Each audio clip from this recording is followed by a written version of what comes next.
Américo, naturalmente nós estamos falando de diálogo e aqui estamos falando de espíritos em dificuldades que se apresentam, mas também apresentam-se espíritos lúcidos, bondosos, harmoniosos. Em reuniões de tratamento espiritual, o objetivo é atender os necessitados. É atender espíritos perturbados e perturbadores que vão se apresentar apresentando um perturbados quadro, ou perturbadores. apresentando um quadro ali de dificuldade. Isso. E aí o foco é usar, então, obter respostas. Isso. Este é o foco. Mas você perguntou se os espíritos, os bons espíritos se comunicam. Sim, no início uma comunicação e no fim outra. Nesse intervalo são espíritos em dificuldades. Isso resolve um problema sério. Eu já fiz seminários em casas espíritas em que mentor se comunica durante o trabalho de atendimento ao necessitado. Então, se um espírito brincalhão quiser brincar e se fazer passar por mentor, qual é o esclarecedor que, sem experiência, vai perceber isso? No final, ele se declara, porque nenhum espírito engana o outro e vai embora contando vantagem. Enganei o sujeito lá. Ele vai dizer. Então, no finzinho, ele dá aquela gargalhada. Enganei você, te peguei. É evidente que ele vai fazer isso. Mas aí já passou 5, 10, 15 minutos de atendimento, enganando o esclarecedor. Usou o tempo da reunião, né? Por isso que o André diz o seguinte: você tem uma comunicação de mentor no início, depois não tem mais, e outra no fim. Se chegar alguém aqui tentar brincar de mentor, não vai conseguir. Eles nem tentam aqui no centro, nem tentam, porque já sabem, já estão acostumados. Aqueles que nos observam, nos acompanham aqui, às vezes vêm em busca de atrapalhar, eles sabem que não adianta entrar por essa porta. Naturalmente que você já viveu muitos casos no atendimento dos espíritos em dificuldade. Se você pudesse nos contar para essa entrevista, para esse DVD, que lhe marcou profundamente a experiência nesses anos todos de diálogo com os espíritos, que caso lhe viria à mente nesse momento, porque são muitos que você tem, inclusive, apresentado nos seus seminários, que nós mesmos presenciamos, um seminário que tem ido para muitos lugares. Se você tivesse que selecionar um caso de atendimento de espírito, qual você traria? Um caso só? Um caso só. Vamos lá. Eu me lembro de um caso muito curioso.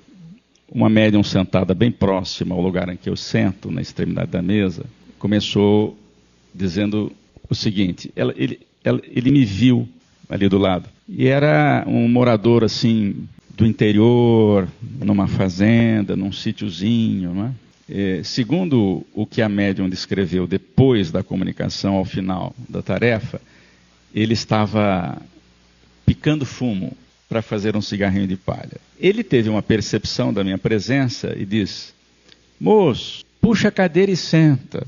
A médium depois confirmou que ele estava numa varanda de uma casa de campo. Isso significa que ele desencarnou nessa condição ou é a lembrança que ele guardou? Aquilo que mais marcou, né? Isso está fixado, ele não percebeu que morreu.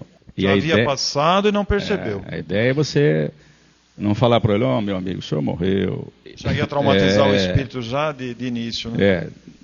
No caso aqui, o sujeito até tomou um sustinho, mas às vezes nem isso acontece. Então vamos continuar a história. Ele pediu para eu puxar a cadeira e sentar. Eu não fiz isso, mas eu fui chegando, levantei e me aproximei, porque a gente faz o atendimento em torno de mesa, né? E ele me ofereceu: o senhor não quer pitar?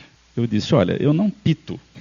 Mas esse fumo é dos bons, disse ele. Na linguagem própria, né? Linguagem própria. E eu voltei a insistir: lamento, eu realmente não tenho esse hábito.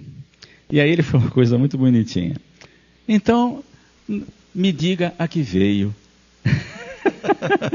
Ou seja, o que você veio fazer aqui, né? Entende? Reparem que essa técnica de abordagem, ela aproveita a história do espírito. Você já colheu algum dado dele? Ele estava sentado à varanda e te convidou para pitar na linguagem dele. Se fosse antigamente, eu diria assim: olha, você não está mais na varanda, olha, você está numa reunião espírita, no centro espírita. Né? Isso é um choque. Isso vai causar prejuízo, né? O André Luiz, nesse livro aqui, Instruções Psicofônicas, diz o seguinte: não fale da morte ao espírito que não está preparado. E se puder, faça-o de maneira a fazer com que ele reflita. Faça-o de maneira que ele reflita sobre a sua situação. Perguntando: você não tem notado nada de estranho? Não diga que ele morreu. Pergunte para ele refletir sobre. Tem alguma coisa estranha. Você pode me dizer o quê?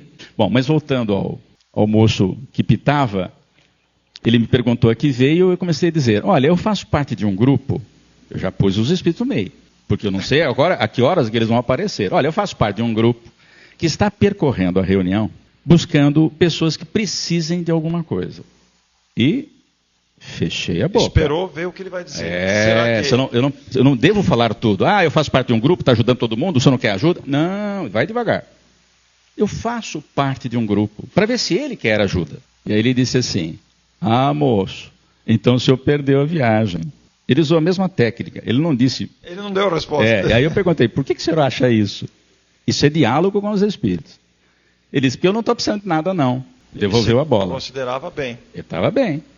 Estava na casa dele. No entanto, foi trazido para a reunião para ser amparado, porque estava desconhecendo a própria situação. É isso que ocorre. É isso que ocorre. E ele estava num dia, céu limpo, ensolarado, segundo a médium. Essa é a imagem que estava na mente dele. A médium capta isso. Muito bem. Aí eu disse a ele, porque ele passou a bola para mim. Eu não preciso de nada não. É a minha vez. Eu disse a ele, mas talvez o senhor saiba de alguém que precise aqui nas redondezas. Eu devolvi a bola. Isso é um ping-pong. Deveria ser assim o diálogo com os espíritos. Você joga uma bolinha, né? Espera. E aí você conquista. Você não sai falando o tempo todo. Você vai ouvindo o espírito. Demora um pouquinho mais, mas como a gente não faz uma recepção complicada, boa noite, meu irmão, meu querido, meu anjo, você está numa casa espírita, fala em nome de Jesus, está eliminado. Você perde muito tempo, porque se o espírito não for nenhum daquelas coisas que você falou, já complica, né? E ele me devolveu a bola e eu disse, mas talvez o senhor conheça alguém que precise. Moço. Aí ele deu a dica. Faz tempo que ninguém mais vem me visitar. E essa foi a chave. Essa é a chave. Porque ele deu uma dica aí dizendo que se sentia solitário, estava sozinho. Por isso que os espíritos foram buscá-lo para ampará-lo, né? Então, lembrando que ele estava fazendo referência, estava na casa dele, eu disse assim, olha, que coisa curiosa, o senhor disse que não está vindo ninguém, mas eu estou vendo alguém se aproximando. Você vai perguntar assim, mas Américo, você está vendo alguém? Não estou vendo ninguém. Foi uma sugestão que mas você deu, essa é a dica para os espíritos entrarem nessa história. Porque eles se fazem presentes nesse instante. Eles se fazem presentes. Isso é uma coisa muito interessante, quem explica é o livro Nos Domínios da Mediunidade. André Luiz. André Luiz, e quem dá essa aula é o Aulus, que é o mentor no livro todo, e em particular Clementino, que usa projeções mentais para interferir na imagem que o sujeito tem e sobrepor uma imagem que ele quer que o sujeito veja. Então, eu disse a ele, olha, mas tem alguém à distância vindo nessa direção. O Espírito disse para mim, não estou vendo ninguém. Eu voltei a insistir na tese. Apure a visão porque eu estou vendo alguém vindo nessa direção. Aí, passou um pouquinho, ele apurou a visão e disse, é mesmo. Bonitinho, né? Na linguagem dele. É mesmo. Eu perguntei, o senhor consegue ver se alguma pessoa conhecida? Reparem que eu não disse a ele quem era, até porque eu também não sabia. O ideal é quando ele diz. Eu tinha uma intuição de que era a mãe que tinha vindo buscá-lo. Essa foi uma intuição sua, pessoal. Minha. Mas intuição não se fala, porque senão você não comprova. Se eu disser que é a mãe dele, eu não sei se ela morreu. Você não tem como comprovar isso? Então, mas eu tinha essa intuição, mas não digo, por quê? Se o médium é novato, eu digo, mas é a sua mãe que veio te buscar. O médium novato pode dizer assim, esse cara sabe mais que eu, esclarecedor faz tempo. É a mãe. E aí é o perigo, né? Agora, quando o espírito diz minha mãe, aí eu comprovei 100% a minha intuição. Yes. Esse é o ponto. Esse é o ponto. Então, quando o espírito veio chegando, ele falou, moço, eu perguntei, como se não soubesse de nada, o que aconteceu? Eu estou vendo alguém. Mas por que o senhor está tão apavorado? Porque é minha mãe. Eu me fazendo de... Sem saber. Como se não soubesse. Mas, e qual é o problema de ser sua mãe? É que ela já morreu. E aí eu fiz a pergunta chave. E por que você acha que está vendo a sua mãe que já morreu? Aí ele tem que tirar conclusões próprias. Ele chegou à conclusão. Com naturalidade. Sem... E naturalmente a mãe se dirigiu a ele, você não presenciou esse diálogo. Isso né? não. Isso eu não você não tem essa informação. O que eu fiquei sabendo é que a médium confirmou que a mãe veio, entrou na cena, olha só. Como é que é isso? Primeiro, o dirigente o mentor especializado pode projetar lá na tela mental, que é aqui dentro, projeta na tela mental uma figura e vai aumentando. Mas quando chega no tamanho que vai ser visível, aí entra o